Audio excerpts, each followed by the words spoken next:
Hello, you all. Welcome back to the YouTube channel called Walk With Me. Hope y'all having a blessed day, and I hope that y'all can see how blessed we truly are. And be grateful for the things that you have. Be grateful for the opportunity we have ahead of us, the chance in front of us. Today's video, I'm going to be talking about courage, defining courage. What is courage? And I'm also going to be talking about 2 ways to lead. So first thing I want to talk about is 2 ways to lead. From what I see, there are only 2 ways to lead, and one comes from evil and one comes from good. The way that comes from evil is the way of the world and the way that most people attempt to lead, and that is with fear. This way of leading, you install fear into the person you want, and the person you want to. This way of leading is a way of control. We mistake control for leading. So you try to establish fear in the person or the animal or whatever it is that you're, or the nation, whatever it is that you're trying to lead. You're trying to do it by control, and fear is what you use to establish control. You want to install the fear into the person or the nation or the thing in order that you can control them, that you can manipulate their minds, and that you can have them do whatever you want because they have fear.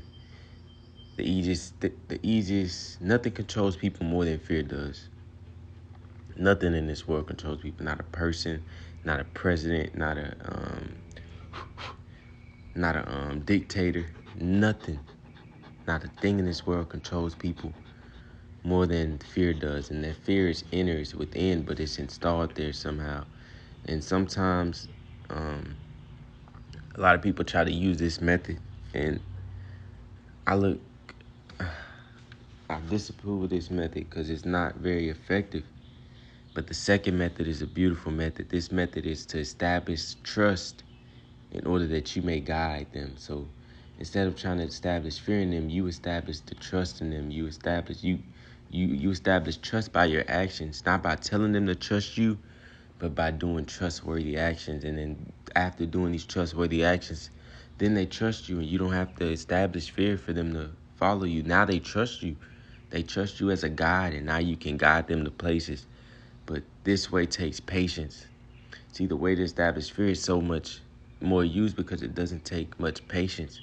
You just have to make them scared of you. But to establish trust, it takes patience a lot of the time, but it's much more rewarding because when you are patient, anything that takes patience is more, it lasts longer.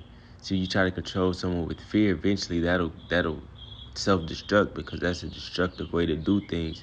You choose a destructive way to do things, you will destruct that way.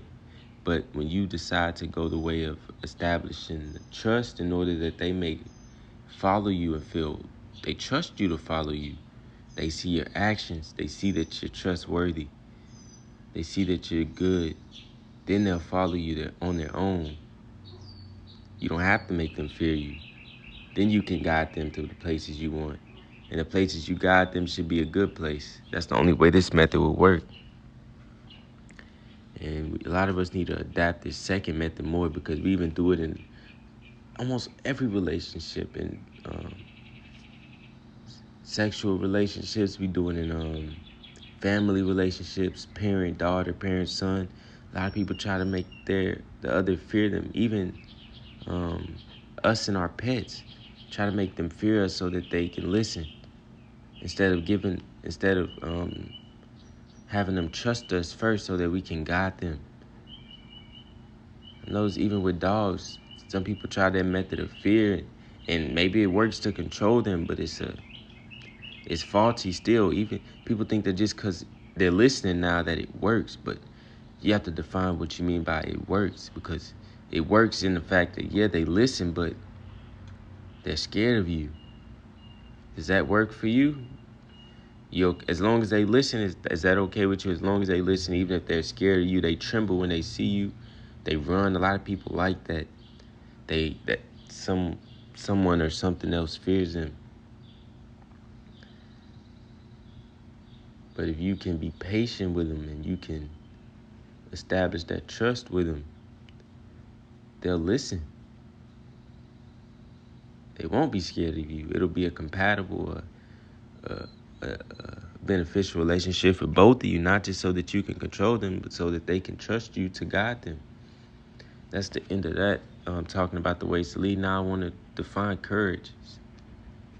What is courage? A lot of people think that courageous people are just these people with no fear within them. There's no fear there, so they're just able to do whatever because there's no fear. But I beg to differ. I believe courage is the will to continue despite the fear that you feel within. The will to keep going despite the fear, to see the fear and say, okay, I see the fear, but I'm going to go regardless. There couldn't be courage if there was no fear. What would courage be? Courage would be nothing without fear. So this shows that courage requires fear as a part of it, because going despite the fear is the definition of courage. It is the meaning of courage. It is what courage is, to proceed forth